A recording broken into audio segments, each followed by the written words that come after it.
রাজ্যে ভারী বৃষ্টির জেরে একাধিক জেলা জলমগ্ন হয়ে পড়ে। পুরুলিয়া, বাঁকুড়া, বীরভূম, বর্ধমান, মুর্শিদাবাদ, পশ্চিম মেদিনীপুর সহ একাধিক জেলার বিস্তীর্ণ এলাকা জলমগ্ন হয়েছে। একাধিক জায়গায় নদী বাঁধ ভেঙেছে। নদীর দুই কূল ছাপিয়ে প্লাবিত হয়েছে বহু গ্রাম। জলের চাপে অনেক জায়গায় রাস্তায় ধস নেমেছে। বিভিন্ন স্থানে সেতু ডুবে যাওয়া বা ভেঙে যাওয়ার ফলে যোগাযোগ ব্যবস্থাও বিচ্ছিন্ন হয়েছে। একাধিক জায়গায় বাড়িঘরও ভেঙেছে। রাজ্যের মুখ্যমন্ত্রী মমতা বন্দ্যোপাধ্যায় বন্যা কবলিত এলাকা পরিদর্শনে গিয়েছিলেন। আর জলটা দেখতে দে রে ভাই তোরা। আরো চাপ। আমার কথা হচ্ছে আমটা পড়ছে মানে তুমি এটা উদয়ন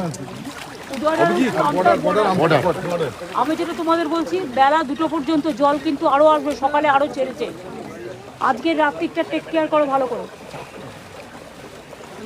এদের তো দেখছি জল ছাড়া বন্ধ হচ্ছে না। আমি নবান্নে ফিরে গিয়ে আমি দেখাচ্ছি, সব রিলেশন কেটে দেবো। ডিবিসির সাথে কোনো সম্পর্কই আর রাখবো না। কেন্দ্রকে চিঠিও পাঠান। বন্যা কবলিত মানুষের পাশে দাঁড়িয়েছে জুনিয়র ডাক্তার ও অভয়া ক্লিনিক, মাধ্যমে দুর্গত মানুষের চিকিৎসা দিচ্ছে। রাজ্যের বিরোধী দলগুলোও বন্যা কবলিত এলাকায় ত্রাণের মাধ্যমে মানুষের পাশে দাঁড়িয়েছে। আপনাদের এমপি দীপক অধিকারী এসেছিল, তোমার দেখা নাই রে, তোমার দেখা নাই। ঘাটাল মাস্টার প্ল্যান হয়েছে, কে বলেছিল করে দেবে?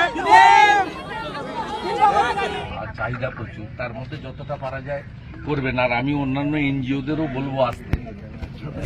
সবচেয়ে বেশি ওয়ার্স্ট এফেক্টেড হয়েছে ঘাটাল, খানাকুল এবং পাঁশকুড়া।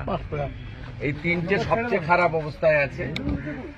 আমি অনুরোধ করব বিভিন্ন এনজিও, সেবা প্রতিষ্ঠান, তারাও একটু গ্রামের ভিতরে এসে রিলিফের কাজ করুন। কারণ আমাদের রিলিফ কাজ করার সীমাবদ্ধতা আছে, আমরা সরকার না।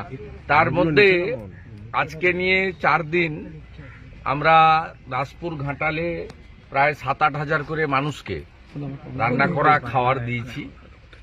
আমাদের বিধায়ক তার সাধ্যমতো তার সতীর্থদের নিয়ে, এলাকার অনেক ব্যবসায়ী, দাতা মানুষকে নিয়ে শুকনো খাবার দিয়েছেন। বিভিন্ন ধর্মীয় সামাজিক সংগঠনগুলোও সহযোগিতার হাত বাড়িয়েছে। রবিবার থেকে জল নামতে শুরু করেছে পূর্ব মেদিনীপুরের পাঁশকুড়ার, ফলে বন্যা পরিস্থিতির উন্নতি শুরু হয়েছে। এদিকে পাঁশকুড়া পুরসভার গোবিন্দনগরে কংসাবতী নদী বাঁধের ভাঙন মেরামতির কাজ চলছে জোরকদমে। রাজ্যের বন্যা পরিস্থিতির কিছুটা উন্নতির পথে। বেশ কিছু এলাকা থেকে দ্রুত গতিতে নামছে জল। বন্যা কবলিত এলাকায় মানুষদের একটাই প্রার্থনা, এর মধ্যে আর যেন বৃষ্টি না হয়।